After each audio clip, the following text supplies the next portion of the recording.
L'enfoiré menacé de se faire retirer sa nationalité algérienne, si jamais il s'en va faire son concert en Israël.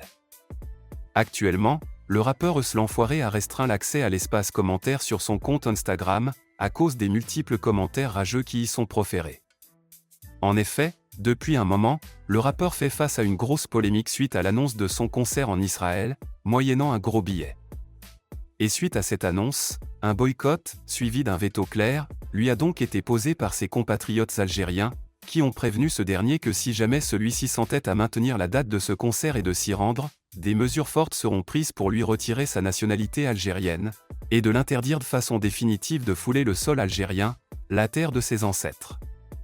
Comme vous le savez probablement, l'enfoiré est un rappeur très populaire en France, connu notamment pour ses collaborations avec d'autres artistes tels que Gradure, Soul King, ou encore Fianso. Sa musique qui mélange différents genres et influences, a su toucher un public large et diversifié en dehors du territoire français. Seulement, comme je vous le disais il y a quelques secondes, l'enfoiré est actuellement face à un gros dilemme. En effet, celui-ci doit choisir entre empocher une grosse somme d'argent, en se rendant en Israël pour un concert inédit, ou alors annuler ce showcase, dans le but de calmer la révolte de ses confrères musulmans. Toute cette affaire a commencé lorsque le rappeur a annoncé jeudi le 20 avril dernier, la date de son showcase inédit à Tel Aviv, une ville phare d'Israël. L'enfoiré dans la maison, rendez-vous à Tel Aviv le 11 mai au Desert Club pour un showcase de fou. Suite donc à cette vidéo, une grosse vague de critiques s'est abattue sur le rappeur, au point où celui-ci a décidé de bloquer ses commentaires sur Instagram. Une campagne de boycott s'est donc organisée contre le rappeur, ce qui a encore alimenté la polémique. Sur Twitter notamment, on a observé plusieurs internautes majoritairement hostiles à ce concert, reprochant à l'enfoiré de soutenir les actes intolérables que commet Israël, vis-à-vis du peuple palestinien. Et en plus des internautes, des associations pro-palestiniennes se sont mobilisées contre le rappeur, et n'ont pas hésité à montrer leur indignation quant au fait qu'un de leurs frères musulmans puisse se rendre à Tel Aviv, pour y faire un concert. Certaines associations algériennes sont même allées jusqu'à déclarer publiquement que si jamais le rappeur maintient cette date de concert, des mesures seront prises pour essayer de lui retirer sa nationalité algérienne, et de l'interdire du territoire de ses ancêtres, à tout jamais. C'est en tout cas les déclarations de l'association maghrébine nommée Union algérienne, qui, sur son communiqué hostile à l'enfoiré, a déclaré, je cite: « Si le concert est maintenu, nous ferons le nécessaire pour demander auprès des autorités la déchéance de nationalité, ou une interdiction définitive d'accès au territoire algérien pour cet individu, conformément aux dispositions de l'article 62.2 du Code pénal. » Bref. La décision de l'enfoiré quant à la tenue ou à l'annulation du concert en Israël reste donc en suspens, bien que depuis le début de cette polémique ce dernier ne s'est pas encore exprimé. Bien qu'il ait initialement prévu de se produire dans ce pays, il est clair que les réactions négatives des internautes vont pousser le rappeur à reconsidérer sa position.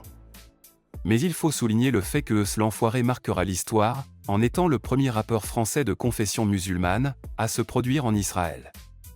Bref. Le choix lui est donc donné, entre marquer l'histoire, ou refuser de se faire interdire l'entrée à vie, de son pays d'origine. Bref. Dites-moi ce que vous en pensez dans les commentaires, et je me ferai un vrai plaisir de le lire. Gims répond sèchement à la société EDF après leur publicité humiliante, suite aux propos de Meggy sur les pyramides.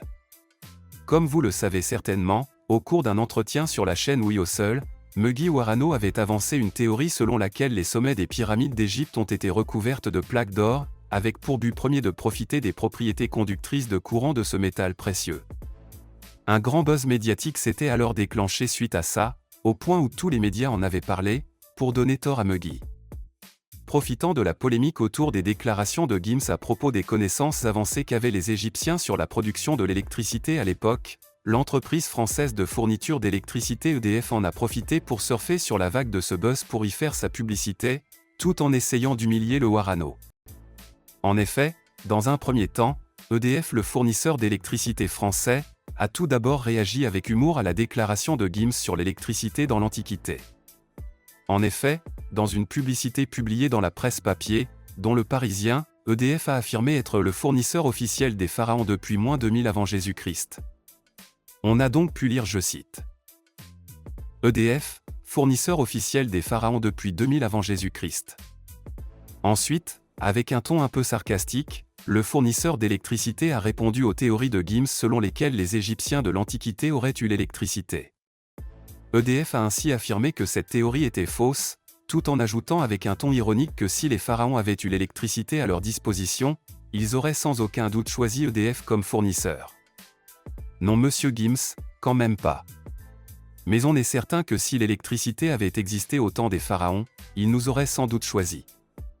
Un coup de com' qui fut retweeté des milliers de fois par des internautes. Gims de son côté n'est pas resté indifférent. Le vendredi 21 avril dernier, le patron de Monstres Marins a d'ailleurs pris le temps de leur répondre de façon très froide.